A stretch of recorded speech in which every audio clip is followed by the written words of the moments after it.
dielingake gendruwo.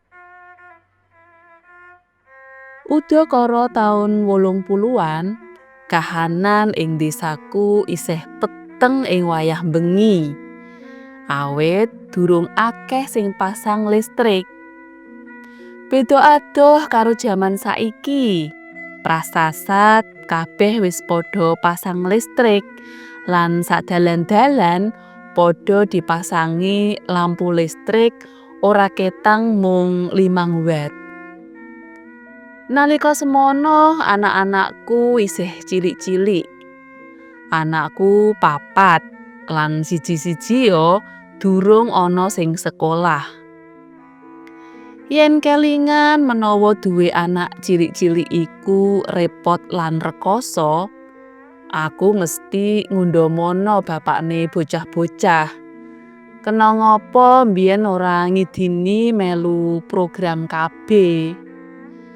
Bareng wis kebacut duwe anak akeh, lagi ngrasakake repote. Yen dadi wong sugih duwe anak pirang-pirang, ora masalah, bisa ngopeni lan momong. Nanging jeneng wong sekeng apa-apa sarwa repot. Paribasan bisa mangan sedina kaping 3 wae wis kanugrahan tenan. Kuwi wae durung yen besuke kudu ngragati anggone padha sekolah. Wis cekake, aku lan bojoku repot banget lan susah dadi wong ora duwe. Mung wae Gusti Allah tansah paring rejeki. Senajan aku lan bojoku mung dadi tukang golek kayu ana alas. Yen esuk aku dodolan bubur, dene yen sore golek kayu obong. Lumayan, senajan asile mung sethithik, bisa kanggo cagak urip. Kaya adat sabene, bubar salat asar, aku toto-toto arep lunga menyang alas sak perlu golek kayu garing.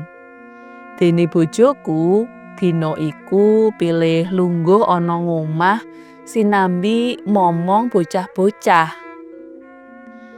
Saking akehe kayu-kayu garing ana alas nganti ora krasa menawa wayahe wis meh surup. Tinimbang dadak mindo gaweni, kayu-kayu sing mentas tak renceki banjur tak untingi, tak bongkok dadi siji. Dene kayu sing rada gedhe lan abot tak tinggal ana kono. Sesuk-esuk kareben dijupuk bapakne bocah-bocah. Dene kayu sing cilik-cilik utawa rencekan tak dhewekake kanggo gawe bubur lan gudangan sesuk-esuk. Awit yen kayune cilik-cilik lan elek-elek, ora madolke yen digawa menyang pasar. Malah ming dicacat lan mung dituku murah. Mula kayu sing mentas tak bongkok banjur tak gendong. Dene kayu rencekan cilik tak bendeli lan tak cangking.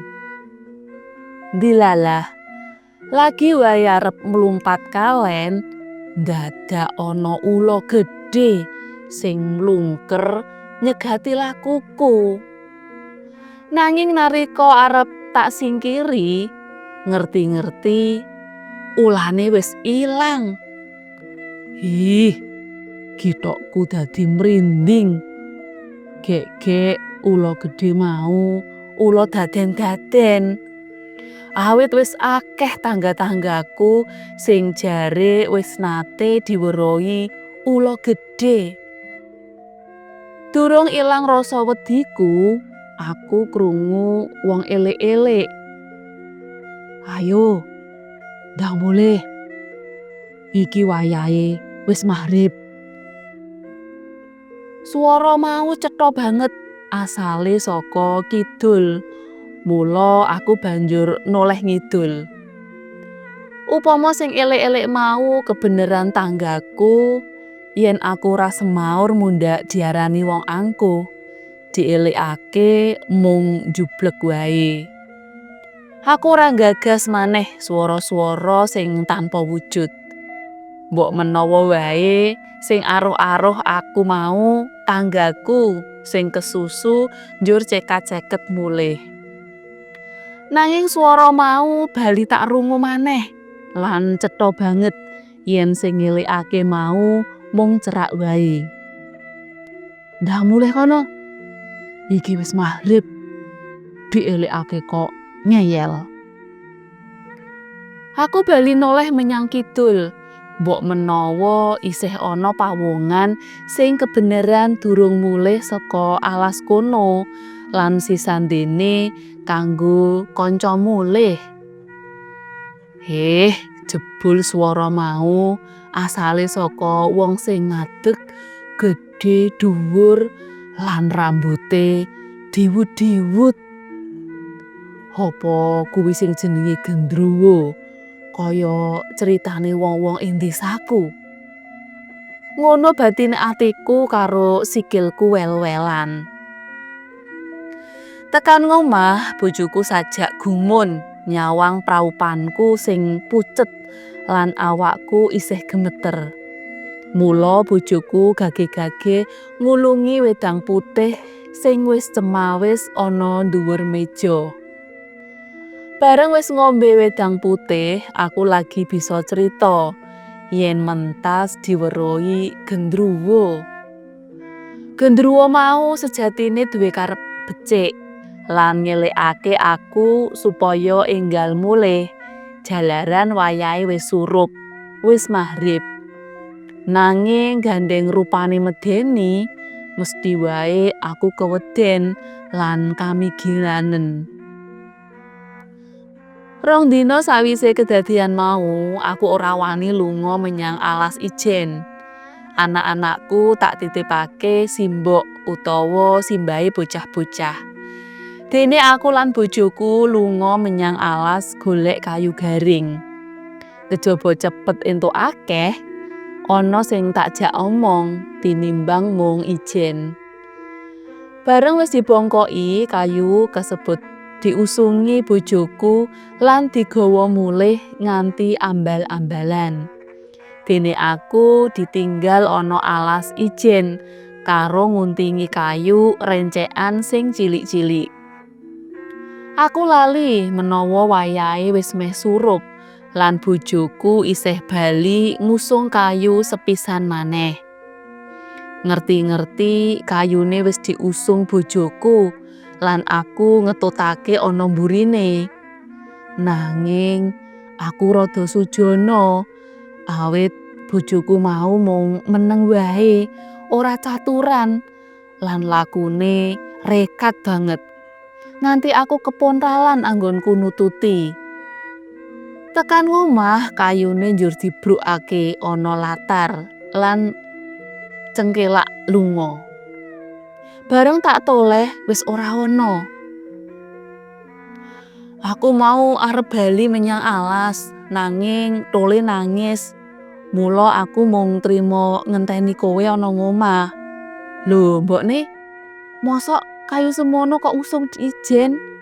Apa kowe kuat njunjungake?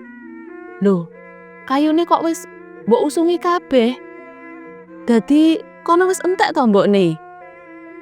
Pitakone bojoku marang aku, weruh kayu sak pirang-pirang wis gumletak ana tengah latar. Aku malah gumun krungu omongane bojoku mau. Sak ngertiku, aku mentas ngusung kayu karo dheweke nganti anggonku mlaku wae kepontalan. Lah kok bojoku malah kandha ngono. Kowe iki piye to, Pak? Sing nyunggi kayu obong lagi wae mau rak sampeyan dhewe to.